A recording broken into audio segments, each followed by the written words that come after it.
जय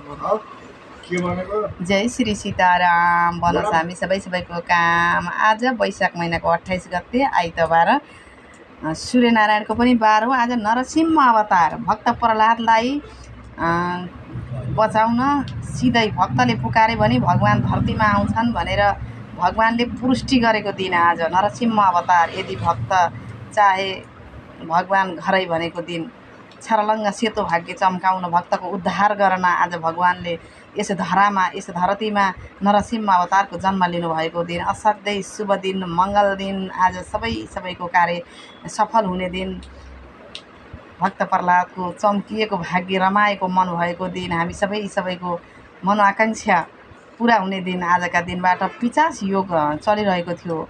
लगभग यो वैशाख महिनाभरि नै सायदै छ, तर पनि यो बिचमा नरसिंह अवतार परेकाले असाध्यै ऊर्जावान समय बनाउँछ। 31 गतेसम्मका घडीलाई अलिकति 85 योनि भनेर चलाइदिए पनि, तर पनि अबको दिन आज भोलि पर्सि 31 पछाडिको समय ऊर्जावान समय बृहस्पतिले पनि आफ्नो गति बदल्दै हुनुहुन्छ। आज त अति उत्तम अति मङ्गल दिन हजुर। आजको दिन गर्नै पर्ने काम एउटा दुईटा छन्।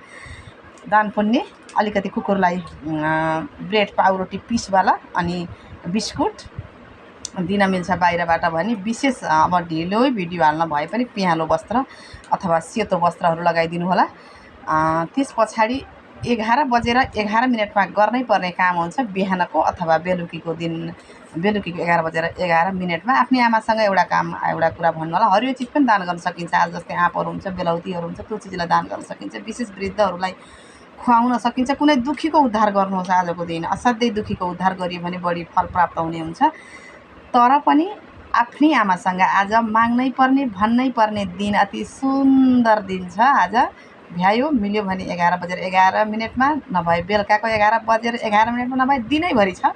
तर समय र संयोग 4-11 पर्छ हजुर। 1-1-1 4-11 भन्दा 4-4-1-1-1 परेको समयमा आमासँग माग्यो भने बढी लाभसँग पाइने हुन्छ। त्यसै कारणले एउटा कुरा अवश्य भन्नु होला आमासँग। के कुरा भन्ने चाहिँ म युट्युबमा यो भिडियोलाई अपलोड गर्नेछु।